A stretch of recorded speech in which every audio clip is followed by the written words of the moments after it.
Alright, welcome back to the channel. This episode, I'm going to get back into the booth and get cracking on the bodywork.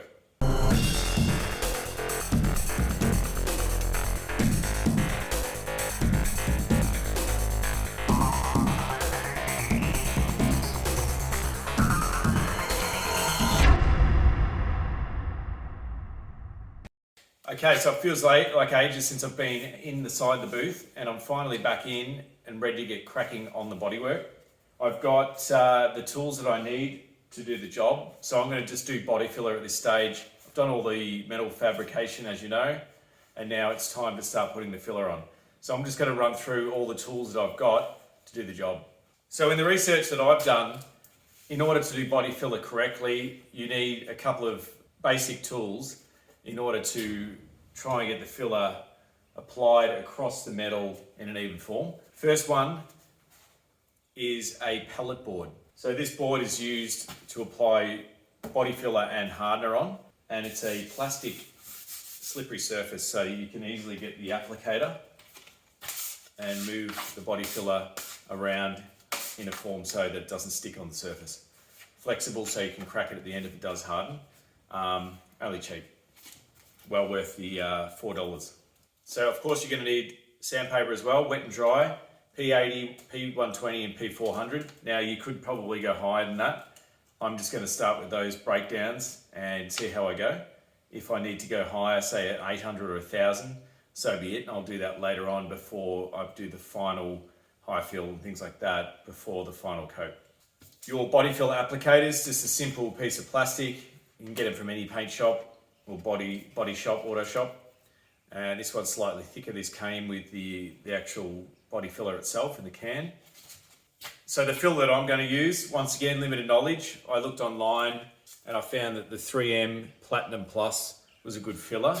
It didn't unfortunately come with the hardener, although it was supposed to, it was missing. So I picked up a hardener from Perro's in Bendigo. Always really helpful in Perro's. And I'm hoping this hardener should be fine. I'm pretty sure hardeners are fairly generic chemical in order to make that bond happen. Although I have read that 3M recommend that you use a 3M hardener. Once again, it could be marketing, or it could not be. So I guess I'll find out. Now we're getting to the basic tools, but the more serious kinds of tools in order to get the job done. So on eBay to the rescue once again. I required some foam pads really to wrap around your sandpaper. So these come with a variety of different shapes for, just using your fingers to hold in. That's a nice flat one. And it's got a Velcro pad so that you can Velcro your sandpaper onto it. Now obviously having sandpaper discs with Velcro on them is the way to go. So those sheets that I've got there won't be any good. But with any orbital sander or any of those pads that you can use for those kind of machines, they will be able to use on these, and you can just cut it. So I've got a round one here. That would be perfect for an orbital sander pad that you can easily just stick on. And once again, you can get your varying grits to do that. I like these because it looks like a little taco, but it's, it could be really handy to get in some tight spaces. You got a little sort of coin size surface area there, so you could get into some small nooks and crannies. A pointy surface, which would be really good to get into those nice curves and edges and things like that. And just another flat hand pad there, and some discs to go on that as well. So it was only cheap. I don't know how much. I can't remember. It was a while ago since I bought it. I don't think you would spend any more than $40 or $50 to get the whole kit.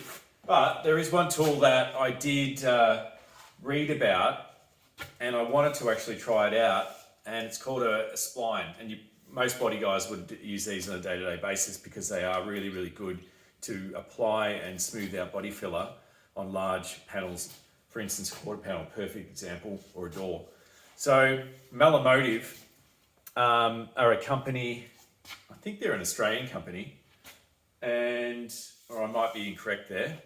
However, they make these. Now, admittedly, they are just perspex, but it's not really something that you'll go out and cut and find at this size. So for the price, I think this is $60.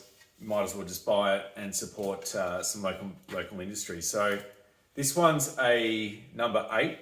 It's just over 1 meter long, and the 8 represents the thickness of the spline. For instance, so this would be perfect because it's a harder, it doesn't flex as much. It'd be perfect for like a straight panel door. So you get a really nice smooth curve of body filler as you're going down, and it also exposes all the highs and the lows. So you can run it down the panel and you'll see light coming through where there's lows and highs, and then you can fix accordingly. If it's too low, you can do it in metalwork. If it's just a little bit, then obviously you would fill it with body filler and use this to smooth it out. You can also get sticky sandpaper to put on the back of these, so you can actually sand panels in your classic sort of 45 pattern, which would be perfect for something like a quarter panel in that motion. So I've got another 2 of these on order. They're actually down at the post office. I'm going to go and grab them later on, but I just wanted to show this one to explain what a spline was and how they can be used. Never used one before. I'm not promoting how to use splines or how to do body filler. Once again, documenting how I'm doing it. So we'll see how we go. We'll give it a go on the quarter panel. Probably down in this lower area first and work my way around. Worst case scenario, you sand it off and do it again. And that's it. So I'm going to start by getting my hands dirty, applying some body filler, put the hardener over it, and we'll just get stuck into it. Okay, so I'm going to start with this quarter panel down here, this patch repair. That was one of the first ones that I actually repaired. Although it's not that bad, there is some different lows in there that need to be filled. So first of all, the first thing to do is to scuff it up with some Scotch pad, because that epoxy, generally they say to put, and there's a bit of a debate here. There's always a debate with bare metal and epoxy. So some people say put body filler on bare metal, and some say it's fine to scrub up with the Scotch pad and do it over the epoxy. I'm going to do that just buff it up, scruff it up so that it has some adhesion, and then you're right to do it. So that's what I'm going to do, and I'm going to start with this section first, and then we'll just try and iron out the lows there, and I'll also show you where you can see the lows with this Melamotive spline, which does a quite good job at highlighting those. So you can see as I hold the spline here, there's a bit of a gap there. And when I say a bit of a gap, it's quite large. But that's also because it is curved. So there's probably about a 2 mil area there that needs to be filled out with some filler. Now you could try and get that out with some metal work. I tried to. It's almost impossible to get down there with a hammer and dolly. It's just no access. I've done as much as I possibly could, and you can remember, if you flash back to those episodes where I was doing some fabrication on that panel, I made the mistake of not concaving this out before I actually welded it in. Once you weld it in, you actually do get some slight warpage with any kind of thin sheet metal anyway. So it's very, very hard to avoid as a early stage fabricator, not knowing these things. And that's where body filler will come in. So I'm happy to put 2 mil of body filler in there and be done with it.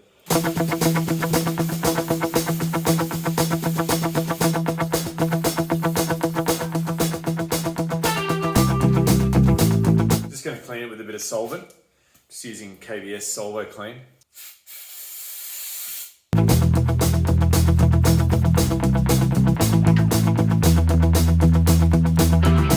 So you put your little pile of filler with your applicator like that.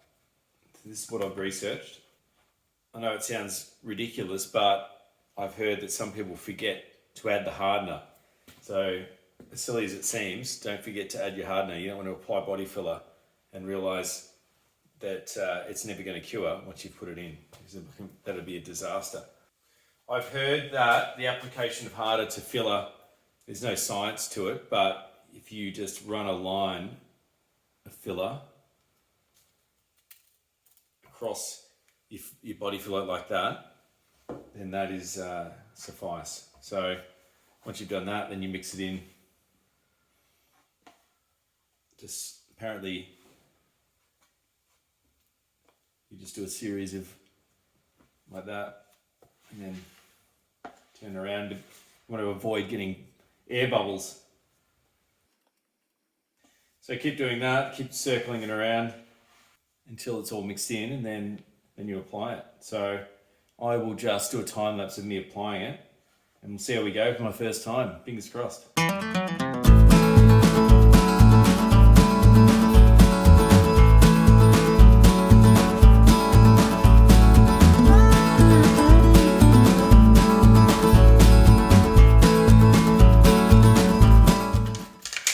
Okay, so it's in the morning and I've gone down to the post office and a couple of more of these splines have come in. So I've got a 7 and a 6. So the difference with the 7, it's once again, this is a meter long spline, but it's thinner. So it allows you to body contour a lot easier because you can flex that spline. So whereas the 8 is quite thick, this is about 5 or 6 mil. You can see the 8 there, it's about 10 mil. Great for straight panels, things like that. If you want to really start to flex this with the contour of the panel, then I reckon the 7's probably the way to go, especially for these quarter panels. The 6, which is a little bit shorter, it's about 600, and it's about 6 mil as well, which is actually perfect for this rear quarter, which I'm working on at the moment. You can see, first attempt, it's pretty rough. Like I've got some low spots there where some of the filler didn't get in. This section here, I probably did a bit high, but I've gone back and forth. The one thing I don't have, I've just been using this 80 on a piece of foam, which is probably not great. You want something a bit longer. This is actually perfect, this Melamotive spline number 6. If I put some sticky paper on the back, that would be perfect. Unfortunately, I don't have any. But you can see the length of this one is perfect. Just run down there. So what I might do is sand this back, and I'll do another coat of body filler, and then I'll have another go with the 6, and I'll just try and get one foul swoop going so it's nice and clean. That will reveal the highs and the lows of the filler, and then hopefully it'll just be a matter of sort of finessing the sanding from there. This panel flattens out here. The concave is actually pretty good going down here. You can see there's no gaps, and then right at the bottom it sort of flattens out a bit. So instead of filling that, you can just maintain your nice sweep until this point here. I think even the HQs had quite a flat section there. When people repair these, they don't do it well. You can really see it's a noticeable flat section. This corner here is actually nice and flat from factory, and then it sort of comes in and curves up. So yeah, I'm pretty happy with that, and I'm not going to fill this too heavily down the base. I might have to do a little bit of panel beating here where I've joined it. It's quite a bit of a lip. Once again, because of fitment and things like that, I probably went a bit deep. So yeah, but this weld seam here, it's already starting to blend in quite nicely. I did have a look at a YouTube clip that showed if you wear gloves, it increases the sensitivity of the panel over your hands, so you can actually feel highs and lows a lot better with the glove on. I can feel there's definitely some undulations running down that panel, but for a first crack of the whip, I'm pretty happy with that. Learning curve, it's not rocket science, but it is long, from what I can see, long tedious work. I've spent a bit of time plastering the inside of the house, and I mean, that's just flat wall, and that took a long time. So with something like this, it's, you've got angles coming down, you've got angles and concaves and convexes going everywhere. It's going to be a lot harder to get right, especially when you don't know exactly what angle is right and what's high and what's low. So I'm going to enjoy it though. I think it's almost therapeutic doing this kind of work. And doing body work is really crucial and important, because that is going to be your groundwork for setting up reflections when you put the paint down. And a little high and a little low and a little waver here and there is going to show up quite obviously in the paint at the end. So very important stage, and important to take your time to do it properly.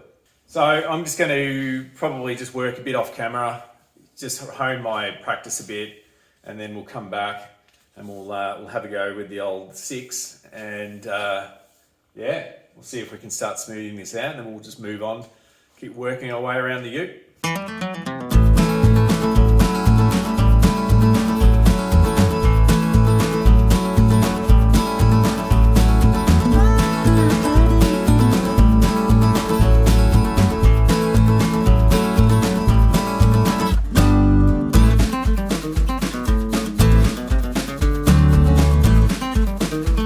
Okay, so I just ducked down the street and I was hoping to get some adhesive strips of sandpaper in varying grits. This is 80. Unfortunately, being in a rural area, they didn't really have a great assortment of grits, so I could only have to deal with 80 and 36.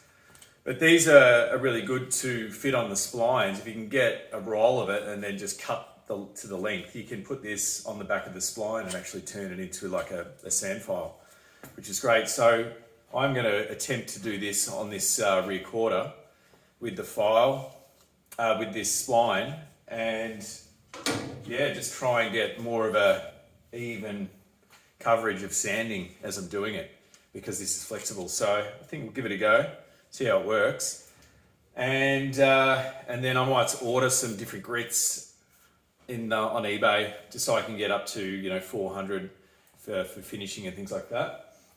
Once I've done this, I'm going to move on to this little section here, and then I'm going to get onto a door and see if we can use the harder spline to get some nice even coverage over that door join that I did. So first of all, I'll give this a go, and we'll go from there.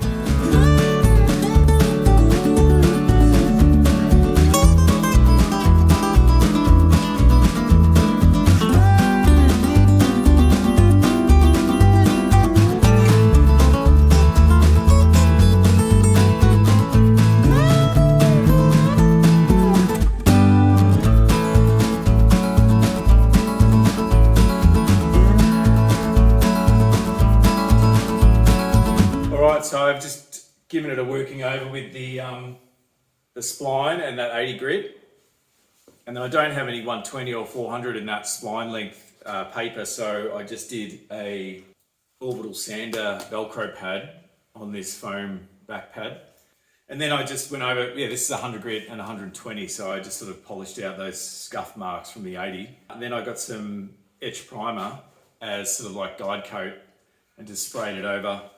And then went over it again, and I was really happy with I went over it with a 400 on one of these, just wrapped it around, and I just started to hone it into a nice sort of smooth finish. And then all the areas that were exposed to bare metal, I don't know if this is the right thing to do, but I just put some etch primer in there, because you don't want it to flash rust or anything, and then have to treat it, things like that. So I'm wary of exposing the metal as I'm going. So I'm just making sure that I'm covering up, and that's why I've got those marks there. But as a second go, I'm pretty happy with the way that's coming. That weld seam is now completely gone along here. You won't know until you put your high build, I guess, and then you really start to see the reflections as to if you've missed the mark or not. But from what I'm feeling, there's a bit of a low there, a bit of a high here. So maybe I can even just panel beat that in a bit. This is reasonably good around here. It's quite a complicated little arch here, and where I joined it, there was quite an obvious seam mark. So yeah, happy with that. There's a little slight low here. So from what I've seen, you can actually get some patch filler, just like you do when you're plastering, which is a finer filler, and you can just then go in and start getting all those little lows that you missed previously.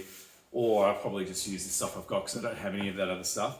So there's a bit of a low here, so I'll just put some there. I might even circle these areas to where I need to work on. Yeah, I mean,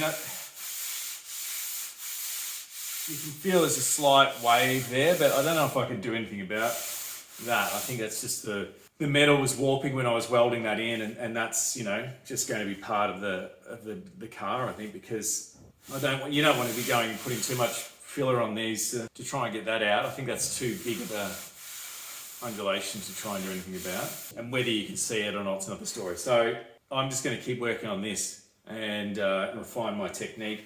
I do need to go and get some of that sticky sandpaper in the 120, 400, and just so I can start to use it on the bigger splines and things like that. All in all, I'm feeling more confident about it now. It's as I said, it's not rocket science, but it's definitely an art. And yeah, I'm hoping, being a creative person, I can adjust to it pretty quickly, which I think I am. So yeah, I'm going to work my way down to, there's another little patch down there, just see if I can get that going. And then I'm going to have a crack at a door, because I think that would be quite a good indicator of how your technique's going. So moving on to this section here, way back at the start of the series, I did a patch repair on this section, and I just had to remove this whole lip inside, do the internals, and then join it. But you can see there is a noticeable join mark there, so that just needs to be feathered out with some filler. So that's what I'm going to do now.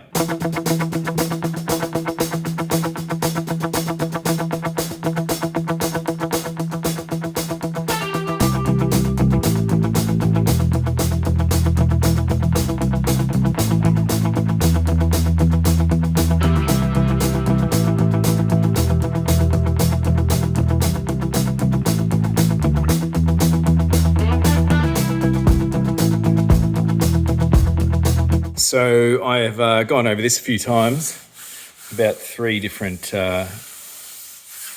filler runs on it. So I basically shaped it with the first one, I just shaped it with the majority of the filler, and then for the extra 2 goes, I just filled in some lows here and here. And yeah, I'm really happy with the way that's come out. It's hard to see because I put etch primer there to cover up the bare metal areas. And you can see, and I don't know if this is a bad thing long run, or that's just basically where I've put another layer over the existing first layer.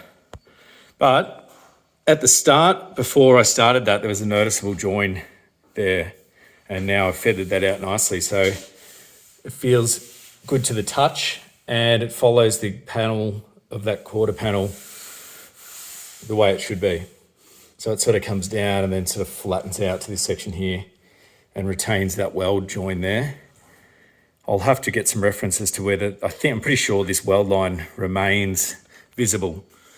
I'm sure people could get rid of it to smooth this whole quarter panel into the sill, but I'm going to try and keep it original. So that one, the rear quarter panel, I've just done a couple of additional patches there to fill in those lows, which I still need to blend that in. It's only with 100, so I need to do 400. This has been done with 400, and it's quite almost a mirror. So I don't know how far you take that. I'll have to do some research as to how far you take that. But obviously the high fill's yet to go on. Once you've done all this and you're happy with it, I'll do 2K high fill, and that will hopefully fill in all the light sanding scratches and things like that. It won't fill in really heavy scratches, so you're going to make sure you get all of it sorted. Overall, pretty happy with my first attempt. Okay, I'm back a day later, a bit of a haircut, and now I'm going to go and grab a door, and I'm going to put it on this bench and give that a once over with that harder spline, and see if I can start smoothing out that weld seam line.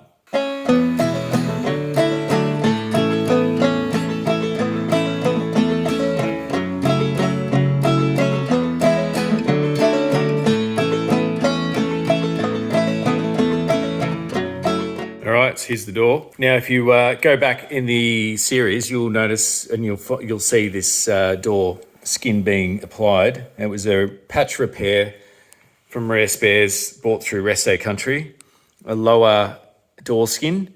And the tough thing about doing the join was obviously, getting it seamless and not getting the warps through the metal. So I managed to achieve that with my limited knowledge of welding to, I reckon, a pretty good standard, but there is a seam line there. So, albeit very faint, you want to get rid of that, and that's the challenge with applying the body filler.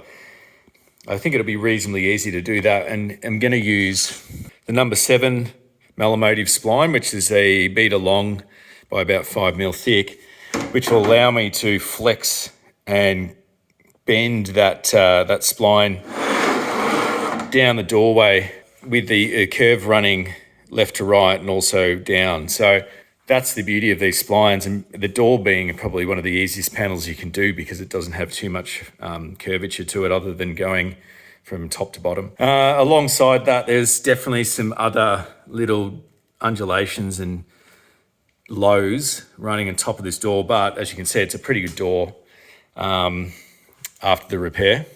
There is some all this kind of thing underneath where the patching and stuff was done. I will also just run over with some filler, but for now I'm just going to concentrate on finishing this the door skin to a nice, smooth, even finish.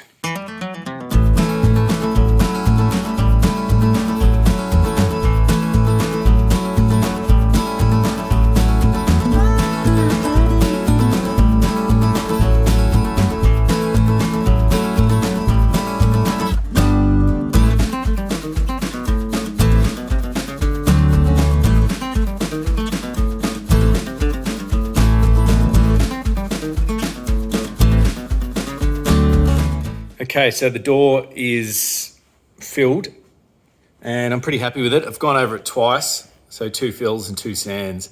And the second sand, or the second fill, was the one that really evened it out. So the first one was really just trying to get the bulk of it filled, the lows filled, and then that second one, when I used the spline, and you'll see in the footage, and just sort of did one foul swoop downwards, it created a nice, even sort of coating for me to then sand. Unfortunately, you've got to make sure that, and this is something that it does actually say on the instructions. I hadn't done it with this one, but I'd done it with the smaller one, and that is to sand the edges on the spline because it's obviously a rough cut.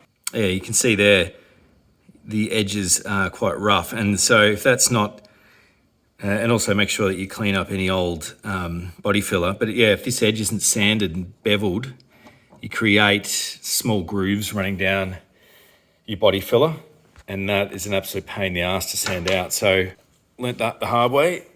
So I'll sand that next application, but you can see, it's hard to see with the etch prime. Once again, I've gone through to metal and I've just etch primed it so that it's not going to flash rust or anything. And it's very, very hard to see, but that seam line is completely gone now. It feels good. I've run my hands over it. Doesn't feel like there's any highs and lows. So you've got to go really with your sense of touch. I think that's more accurate. Even when you're not looking at it, close your eyes, and I feel that when you close your eyes, you can actually get more of an indication of what are the highs and the lows instead of looking at it while you're doing it. Instead of going along, from the research that I've done, instead of going along with a thin line of body filler here and trying to just blend that seam line in, you're better off just blanketing the whole door skin, a thin layer of body filler, and then use your spline to just make a new skin over the metal and build it up slightly higher over that seam line and fade it. So you might, the seam line might be there, but you might be fading to sort of up here and down here. And that way you're going to get a seamless, nice, accurate blend. Once again, I'm not instructing on how to do body work here. I'm just documenting what I'm doing, but also relaying what I've researched along the way. The pro guys, by all means, correct me if I'm wrong and let me know if I can hone these skills in to make my life easier. And and I can carry it on further around the rest of the panels on the ute. I think I'm going to leave it there for this episode. This is more of a sort of a vlog of the progress of the body filler instead of just doing it from start to finish, just to aid to get these videos out at a high frequency instead of once a month. All right, so that's it for this episode, the introduction to the bodywork of the WB ute, and I'm going to continue on the next episode, working my way around and just sort of vlog the process of doing that until it's done. It's come time for this episode's project spotlight.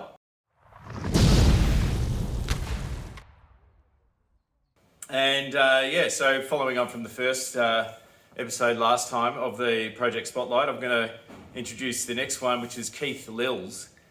He sent me through the details, so thanks for that, Keith. He's working about the same pace as myself and hopes to have the ute finished by 2021.